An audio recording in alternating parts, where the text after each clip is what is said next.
Transcendence. Chapter 12. A Push in the Right Direction.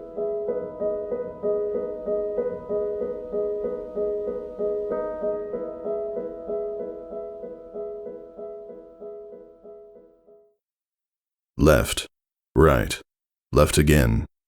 Scootaloo rolled her pencil back and forth between her hooves for the millionth time.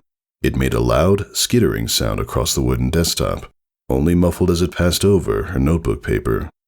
Miss Blackboard said something at the front of the classroom, and the filly sitting beside Scootaloo answered. Scootaloo glanced absent-mindedly at her teacher. Miss Blackboard was really getting into whatever she had drawn on the board. Was that supposed to be Equestria? Scootaloo let out a sputter. Who cares? Her eyes wandered to the clock on the wall.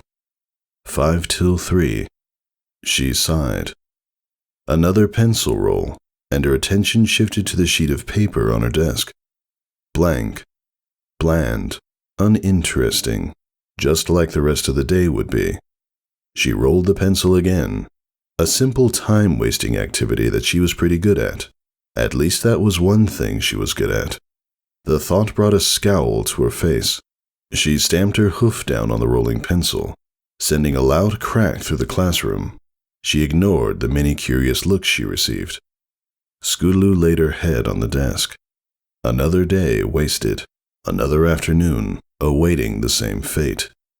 She sighed and looked down her nose at the pencil. It laid still on the paper, point forward. Its sides were marred with scuffs, scars, and bite marks, and she followed them up the pencil with her eyes. They weaved an intricate pattern that wrapped around the pencil and eventually ended at its point, which was blunt, dull beyond effectiveness. She looked at her right hoof and sighed again. Just like her. Her hoof, wind-shorn and raw from months of failure, laid on her desk, limp. Cracks spidered along her whitened hoof-tip, and wind sores lined the base of her fetlock. It hurt to walk on. It hurt to use. Hell, it even hurt to look at. All this to make a sonic rain boom.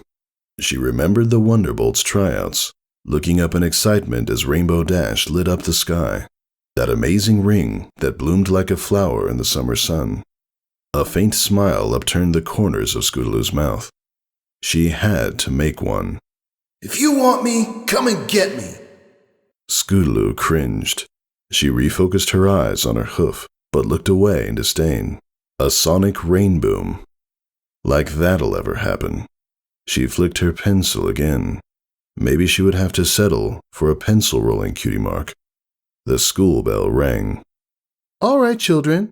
Don't forget to study for your geography quiz tomorrow. Scootaloo rolled her eyes. Geography schmeography. She had more important things to worry about. Screw school. She donned a tattered blue and yellow scarf, a token of her father's bygone days as a Wonderbolt. Favoring her uninjured hoof, she stepped out into the mid-December air, alongside Applebloom and Sweetie Belle. The frozen ground crunched beneath their hooves as they made their way through the snow-swept streets of Ponyville. Brrr, it's cold. You're cold? Applebloom asked in disbelief. How in the hell are you cold? You're more bundled up than a polar bear in a sweater factory. Hey, no I'm not. R2. I am not. R2. Well, at least I'm wearing something, Sweetie Belle said, pointing at Applebloom's hand-me-down jacket. Scootaloo shut out the rest of their bickering. In time, they arrived at the elm in the meadow, which had become their unofficial gathering place. Scootaloo looked up at the tree, whose leafless branches bent low under the weight of winter. Hey, Scoot, you gonna get started? Applebloom asked. Scootaloo stared upward, glassy-eyed, and sighed. Let's get this thing over with. Again. She removed her scarf before dragging herself above the clouds. Though the sun sat warm overhead in the crisp blue sky, it did nothing to lighten her mood. It may as well have been as gray as the clouds below. She fell through the thick layer of clouds toward the frosted landscape. 1, 2, 3, 4. Each dive resulted in the same backlash, each attempt more pathetic than the last. She caught herself among the clouds after the 10th rejection. Come on! Why can't you do this? Another dive. Another denial. She glared at the gray fluff that rolled silently below, concealing the force that denied her a prize. Rainbow Dash did this. I can. No, I have to. A grunt of frustration preceded her next dive. The cone sharpened, and her heart gave a flutter. She strained as hard as she could. This is it! The earth reached up, as if to catch her, but stopped. It retracted and shrank into the distance, taking her hopes with it. The sound barrier launched her back into the sky, where she righted herself to charge the earth again in a blind rage. What the hell is wrong with you? The wind howled in her ears, but was a mere whisper compared to the torrent within her head. Why haven't you done this yet? You're worthless! Tears blurred her vision. And you want to beat her? Pathetic. Absolutely pathetic. She beat her wings furiously, but the ground neither halted its ascent, nor did the cone narrow about her. She tried to pull out of the dive, but landed at an angle, rolling violently across the meadow. Scootaloo staggered to her haunches, and her wings fell limp at her sides. She trembled with rage, eyes clenched shut. Tears stole the warmth from her face as they trickled down the tip of her nose. Why can't I do this? She beat the earth into submission with each word. A twinge of pain stung her right forehoof. Red graced its blurry orange and mingled with the snow. Humiliating. Scoot? Applebloom asked softly. You all right? She approached to put a hoof on her shoulder, but Scootaloo shied away. I can't do it. What? Of course you can.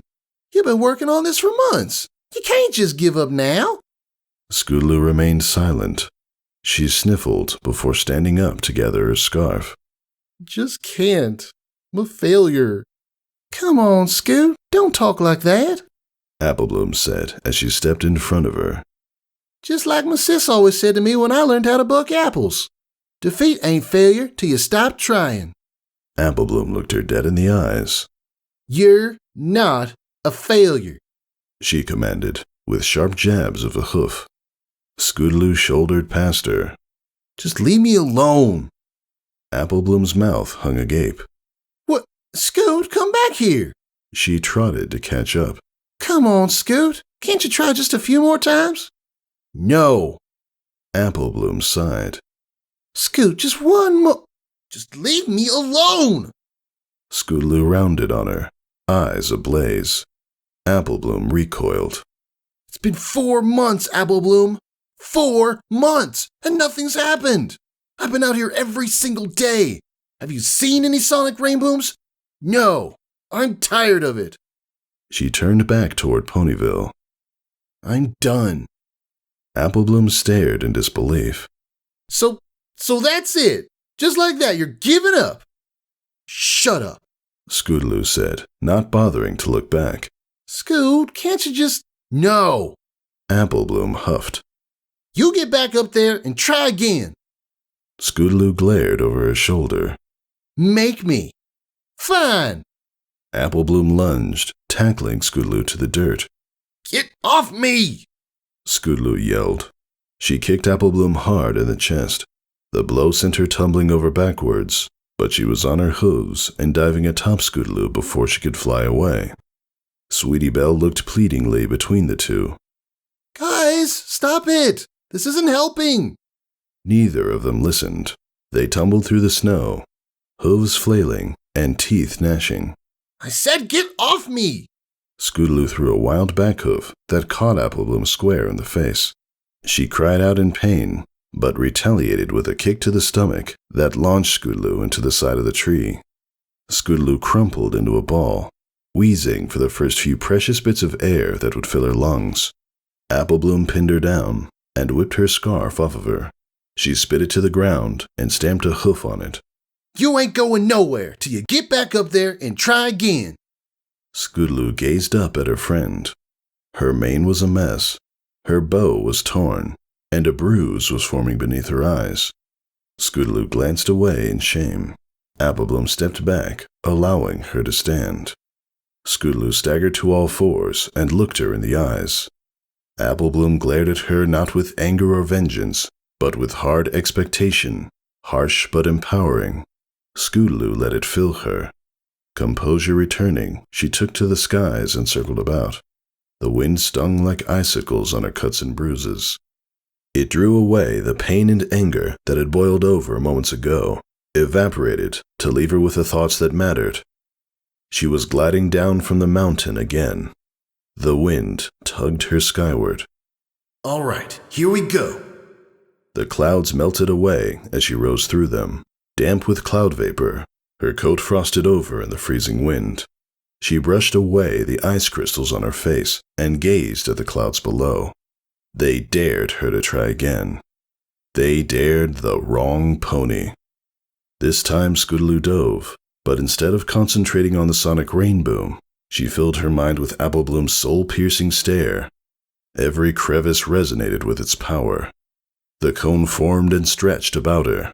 Tears formed in submission to the wind tearing at her eyes. Color flecked the edges of the cone as it tapered to a needlepoint. Traces of static coiled around her. Just a little more. Come on, Wings.